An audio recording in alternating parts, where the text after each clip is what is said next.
In the beginning, I would really like to talk about Tove as the big letter writer. Mm-hmm. She writes in one of her letters, "While I'm writing, I have you here," to her friend Eva Konikov. And when we read Tove's letters, it seems as if we also have her with us. Mm. She had a strong urge to write about her life, either in her diaries or letters to friends. And I would like to ask you if these personal documents told you something about your aunt that you didn't already know, Sophia, or that was known among members of the Jansson family. I was overjoyed when the book with her letters was published because something I always felt was a little bit difficult was all the interpretations made of Tove's life and what she thought or what she might have thought. And for the first time in the letters, you hear her own voice. And of course, I'm born in 1962, and she was born in 1914. So there were a lot of letters from when she was young. And of course, I didn't know her then. And the wonderful thing for me personally was to discover this young woman with all the same worries that I could recognize from my own youth. Ambition about what to become and how to become what you want to be. But also all her thoughts about love and the very precarious relationship between love and work. And she's frightfully honest in her letters, I think. And they are sort of like small stories in themselves, because obviously she had the gift of the word. And when she writes her letters, they are not just any account of her day. They are really a deep dive into her feelings and thoughts about what she wants to communicate, either to herself, but presumably to whomever the letter is addressed to. I'd really like to say that the letters are such a rare privilege to read. I mean, it was astonishing when we had those translated, because we brought them out in English in 2019. And it was an absolute revelation to read those letters, because we're very used to reading journals, very carefully edited journals, and biographies, autobiographies. But the idea that, which are written from one mindset with a sort of retrospective on a life. So somebody at a particular point in their life is reviewing their life. But with these letters, you follow her through her life. You become her companion through her life, and this confidant to whom she explains how her thoughts evolve. And each of the suite of letters, they're written to different people. And she sort of presents herself slightly, as we all do, slightly differently to those different people, in different moods, in different points of her life. And you sense the influences that form her, and that she shows the experiences and what she makes of those experiences. And it's the most extraordinary, companionable read. I felt sort of terribly moved, but also slightly changed, like spending a lot of time with a remarkable and inspiring friend. Yes, it's as if she was writing it to you. Yes. Yeah, it's personal very letters personal. for whoever is reading it. And as you said, very open as well, completely reveals herself. Yeah. Let's watch a video now with Helen Svensson and Boel Westin, where they talk about the letters of Tove. These two women edited the compendium Letters from Tove, and I highly recommend that book. And Westin is also the author of Tove's biography, Ordbild Liv, or Life Art Words, as it's called in the English translation. Yeah. Can I just add that Helen was Tove's last editor? Yeah. So she she had those discussions about writing as well with Tove.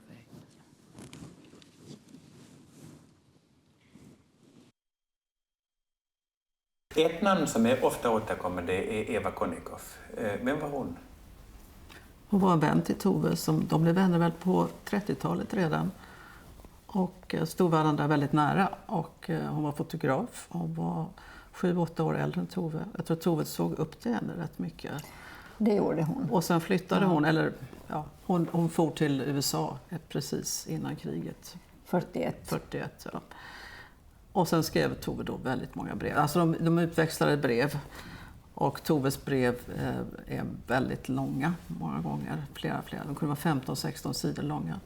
De kunde fortsätta under flera dagar. Det blev som någon slags dagboksrapporter också till Eva. Och det var inte säkert att alla breven kom fram, men det gjorde liksom ingenting. Utan Tove bara fortsatte att skriva. Jag tror att Eva var en förtrogen på ett sätt. En sak som jag tycker är så starkt, det är när hon talar om männens krig. Där hon skriver också att hon talar om att hon inte vill föda barn för att barn eller pojkar att växa upp till en värld där de blir soldater och kanske massakreras eller stupar. Men hon talar nästan som en tidig feminist för sig själv. Att hon säger någonstans så här: kan vi inte bara få vara fria människor och ha våra idéer, vårt arbete och inte underordna oss varandra. Och det tycker jag är ett sånt fantastiskt uttalande, just det där med friheten mellan kön, mellan man och kvinna. Och det var det hon talade om då, för då hade hon ännu inte några förhållanden med kvinnor. Utan det var just det att friheten... Hon använder också ordet jämställdhet. Atos Virtanen och att vi kan fortsätta som jämställda. Just det, på det sättet. Alltså, även om vi skulle gifta oss så vill hon ju att det ska kunna vara. Talar om också att hon ser hur det är med hennes föräldrar, mellan Faffan och Ham, och hur Faffan liksom dominerar familjen och Ham får dra sig tillbaka, att hon vill inte ha ett sådant liv. Så att det är en form av uppror också mot det för sig själv. Och där skriver hon dels i sina brev till Eva, men hon skriver också faktiskt i en del anteckningsböcker. Ja. Så det var någonting liksom som hon bearbetade väldigt mycket. Men jag tycker det är så vackert det här med att man ska leva liksom i någon sorts frihet, men man har sitt liv, alltså sina idéer och sitt arbete. Ja. Det här arbetet som var så viktigt hela tiden. Så skriver hon också i ett senare brev nästan också så lite sådär att hon tycker att man kunde slå ihop fru och fröken till ett motsvarande begrepp som här. Det behöver inte vara så här. Och så tycker hon att barnen kunde få sin mammas namn, efternamn, för man vet åtminstone vem som är modern. Ja, just det. Tala om feminism. Ja, tala om feminism. Och det är också i brev till Eva, men det är väl först in på 50-talet kanske, eller slutet på 40-talet. Just det. It's wonderful. Yes, she was ahead of her time with all sorts of feministic views on life. Don't you suspect her to have thrown some of the letters away? Is everything in that collection that should be? Well, I know that she threw away a lot of letters. In fact, right before she died, she went through her archive and she sort of cleaned her archive. I think among the letters that she destroyed, she burnt them, were a very personal correspondence with her mother, for example, which is a real shame. We would all want to read it today, but of course it was her prerogative to decide what she wanted to leave behind her. I mean, by the time she was over 80, she knew that people would be interested in the legacy that she left behind. And I think, well, obviously it's everybody's right, but it was also her choice to not include certain bits. And actually hearing you say that, because I did ask Sophia when we were doing the letters about this, because there is an ethical consideration, which is, you know, with all of her books, she wrote them to be published, but she didn't write those letters to be published. but she did know that there would be interest in all of everything that she left in her archive. And the fact that she edited that archive helps a lot, I think.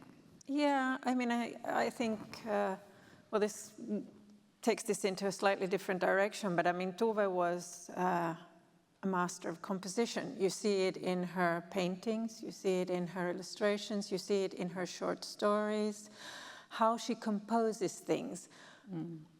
She tried to compose her life also.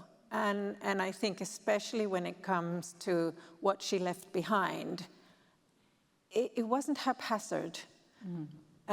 She wanted whatever she left behind to be of quality. And perhaps, you know, we could discuss then, would whatever she destroyed not be quality? But it was her decision. And she was quite adamant about what she wanted, you know, to present as her own output. She was the most amazing editor of her own work. You know, really, you can see it in the published writing, that it's edited to a point of almost mysterious transparency. It's really, you know, there's nothing extraneous in any sentence. It seems, it reads in a very, there's something deceptively simple about her sentences. And she's got to that apparent simplicity by absolutely editing every word. And there's a short story in that wonderful book, Fair Play, where two characters, Jonna and Marie, who bear a slight resemblance to Tove and Tutti, I think you would say that. They are talking about a short story, and one of them's the character who might have been drawn from the Tutti character is getting a little bit fed up because she's heard her go on and on about these different ideas about the story and the editing and the editing and the editing and the editing. And any writers amongst us here would know that the editing yourself is such an important part of writing successfully. And the letters are beautifully composed, aren't they? Yeah. I was really interested in the early letters where she writes to her family, and she's almost writing something to entertain them, full of anecdote about life, which is very different to when she's using letters to try and draw back an errant lover, you know, where she's pleading to a lover, which is heartrending. Were the letters to the family supposed to be read out loud? Do you think? It's for the whole family? Probably, yes. Yeah. I would think so. I mean, she writes letters when she's studying in Sweden, and of course well, they were storytellers in the family, but I mean, she was certainly a storyteller, so she writes them as if they are a story, and they were definitely read out loud, because they weren't that private at that time. And also when she's studying in Paris, you know, they are addressed to her mother, but she knows that Hum will read them out loud to the rest of the family because they're all waiting for news. I mean, you couldn't telephone. There were not that many means of communication other than letters, so they were definitely shared with the rest of the family. And she got asked constantly to write illustrated letters, and there are some amazing examples that I've seen in exhibitions of beautifully illustrated letters. Yeah, I mean, she loved to draw, so she would stick in a drawing here and there in her letters, which is really fun. There was a very funny bit where she writes, someone asked for an illustrated letter, and she's obviously put some work into this illustrated letter and complains to, I can't remember who she was writing to at the time, but complains that the silly person then immediately wrote back, you know, wanted another letter. You know. But you would, I think. Tove realized early that her career would be different from those of her male colleagues, but it didn't stop her. Is it the upbringing, Sophia? Both of her parents were artists as well. I think Tove was blessed with parents that, both were artists and appreciated art as a career choice, and saw that Tove was gifted also with talent. And so very early on when, she was only young, 13, 14, 15 in school, and school was incredibly old-fashioned and didn't really suit her personality and temperament, they were completely okay with her, going to art school away from home, to go to Sweden, live with relatives, and start art school at the age of 15, 16. So they supported her desire to follow in her mother and her father's footsteps, which I think was really wonderful and key in many ways, because they were behind her in all her decisions to put art as the main focus of her life. Then I think there were lots of sort of extraneous circumstances that made it easier for Tove to make those choices. I mean, Finland became an independent nation in 1917, and for the first time set out to have an identity as a nation. And part of that was that, Finland had given women the right to vote in 1906, as I think the second nation in the world, first nation in Europe. And so Tove was basically born into an era where she had the freedom to make choices women really didn't have before that. And she went out full on to, take that freedom and make those choices about, career choices, in the end, not having children, not getting married, and, in the end, being a bisexual and having a relationship with, a long relationship with another artist, Tuulikki Pietilä. And I think the way she developed in life was, she had very strong convictions about what was important to her. And she was very uncompromising in a way about how she actually went on to fulfill those ideals in her life.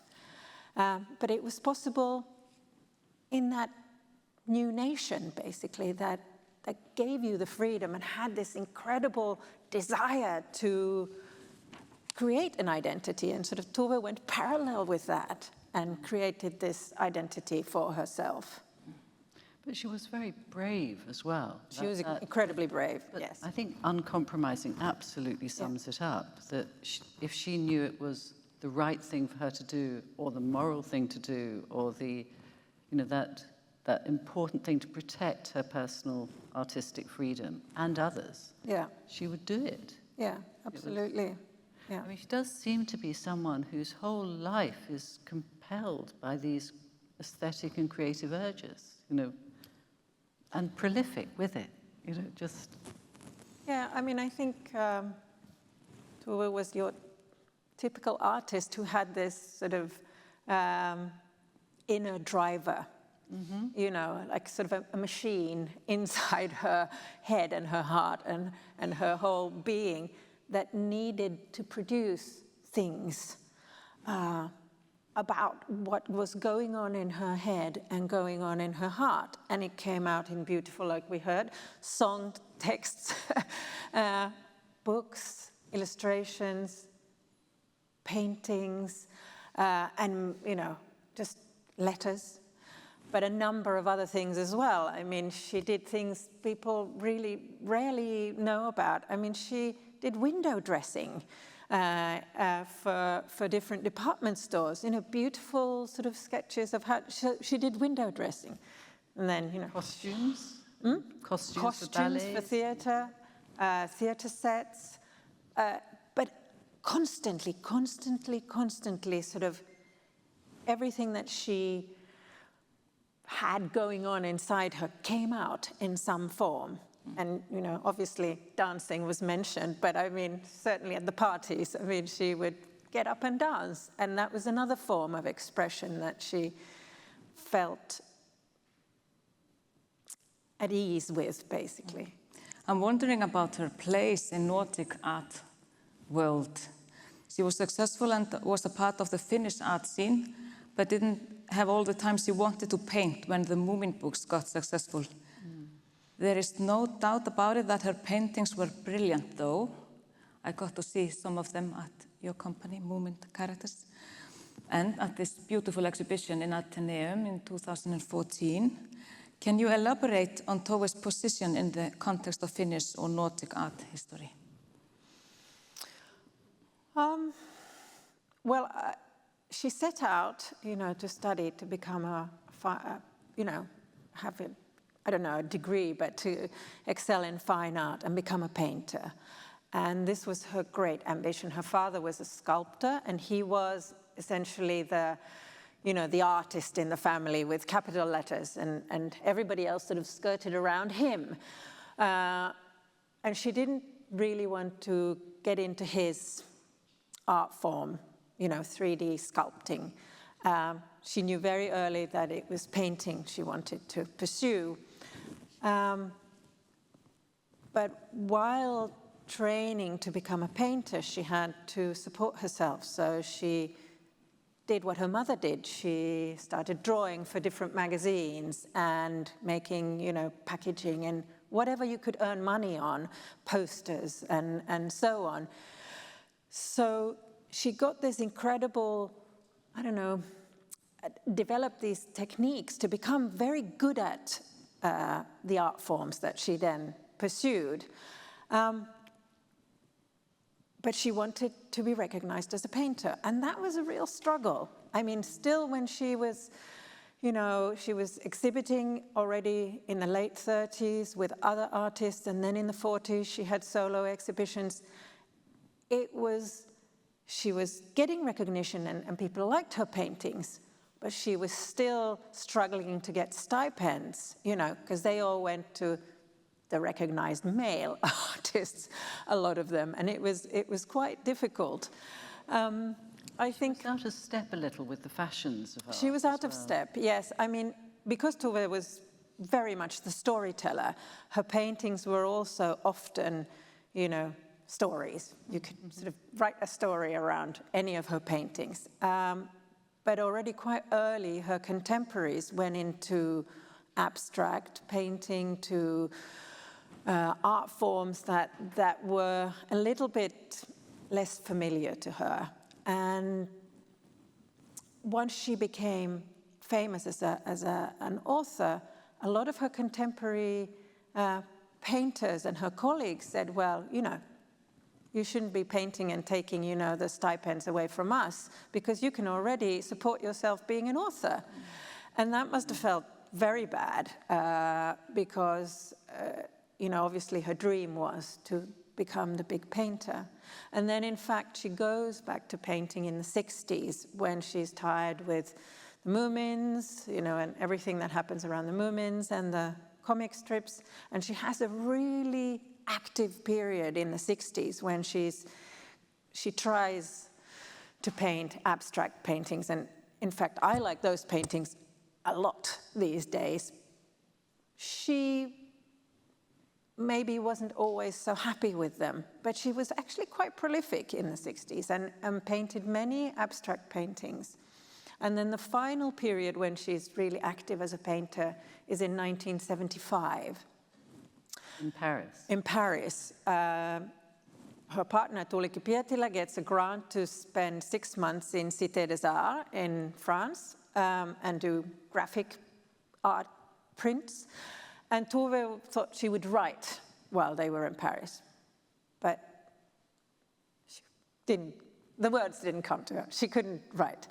So she just, for fun, started painting. And we only have a few paintings from that time, but they are amazing. There's especially a self-portrait. It's called The Ugly Self-Portrait. And it's her last self-portrait. She painted many self-portraits. And she's old, and she paints herself very sort of, distorted somehow, because she loved beauty, and as she got older, she was sad about the decay of beauty, and she paints herself even uglier than, of course, she was. But it's a fantastic painting, because she's really free in this painting. And the brushstrokes are amazing. And the colours. And the of her colours. paintings. Because she was such a colourist, wasn't she? I mean, just explosions of colour. Yeah. She said something. She wrote a letter from that period in Paris. I think either to Maya Vani or to Viveka Bandla, saying that it was that she had the urge had returned to her to paint, and that was the most important thing, to notice that urge and follow it.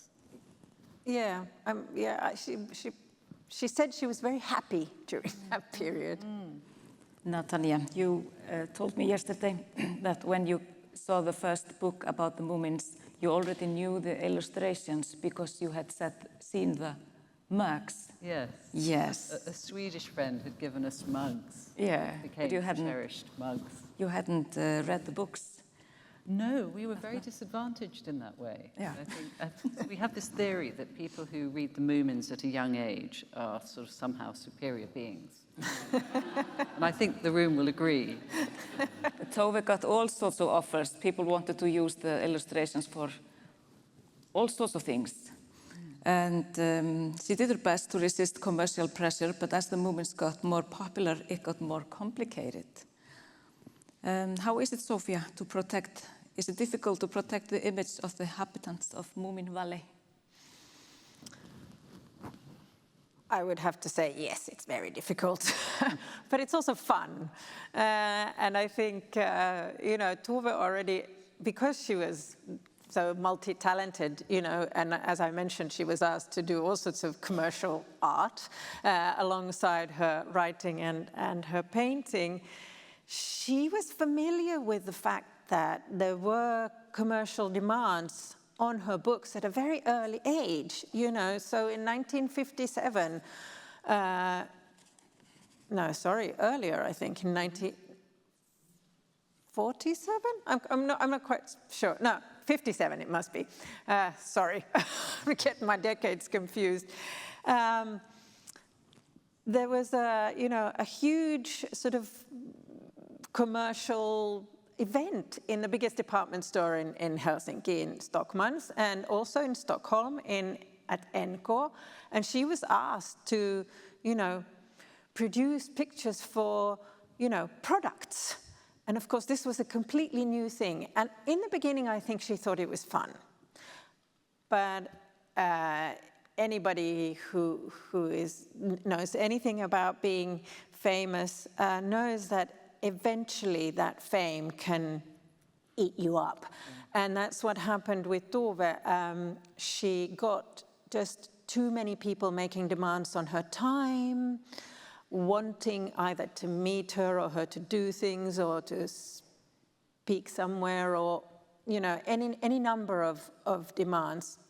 Wrote letters to her, wanting her to answer back because they were very unhappy. And of course, you can't leave a person who's very unhappy without an answer. But it became very, very, it became very heavy for her, and she became more and more of a recluse. So she started isolating herself from commercial demands, from basically meeting the public very much. And it was, I can well understand it, it must have been difficult for her to see all those interpretations of her work, because she was the creator and so close to it. For me now, today, it's different. I have a distance to it, but it's still a balancing act. You have to balance between doing nice commercial things and also keeping the legacy true to its origin. And I think that's what we're trying to do, say, like have a Tove festival.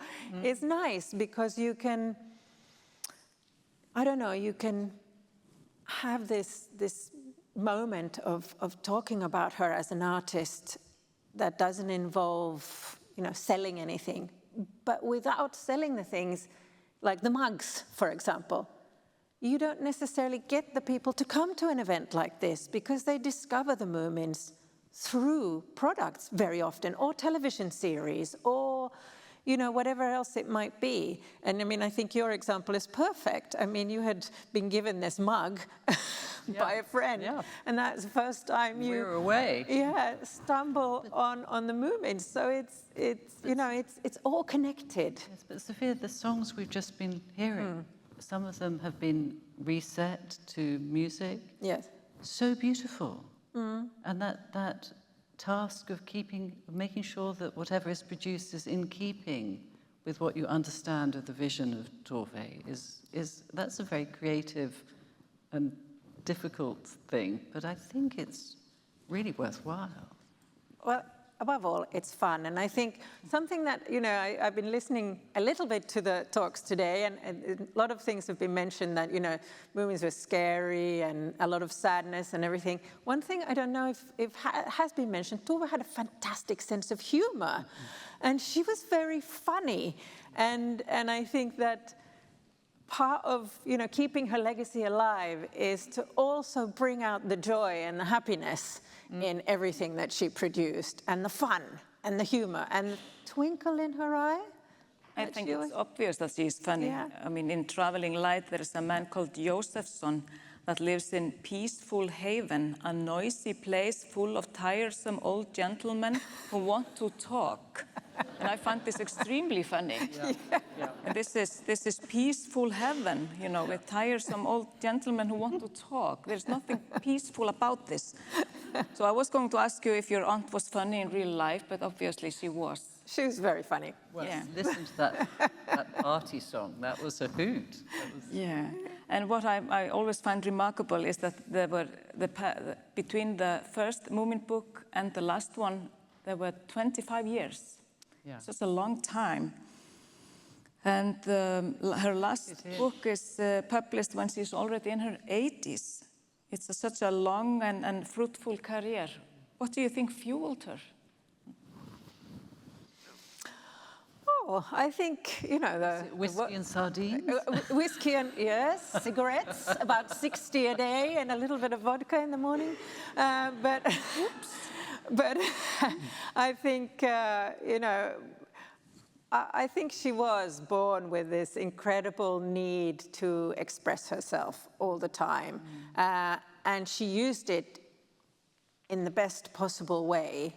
She put it into words, she put it into beautiful illustrations, she put it into poetry, so that we can actually enjoy it now. And she, ironically, because she didn't have children of her own, she lives on through her work, obviously. Playful. She was very playful. She remained playful. Yeah. I mean, I think when you asked, was she funny?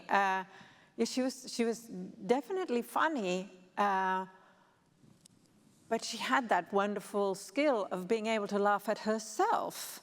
And she could easily make fun of herself. She very rarely actually made fun of other people very much, but quite often make jokes at her own expense of, the silliness of, all this fame, because obviously it was also serious and hard sometimes. And that joke she made about how, people thinking of her as, I won't get this quote right, but something like a sort of gentle, beneficent child of nature. And there she was doing fierce business deals and, really being on top of things.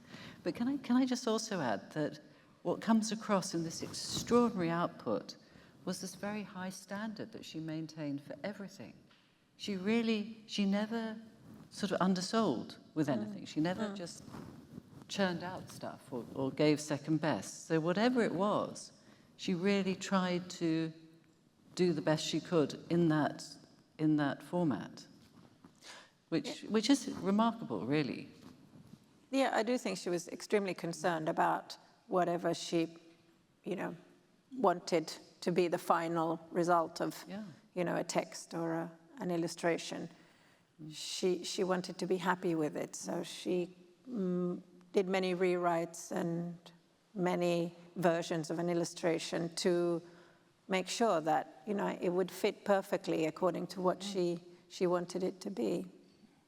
This will be our final words today. We've run out of time. Oh, thank you so much sorry. for this interview. Pleasure. Thank you. Thank you.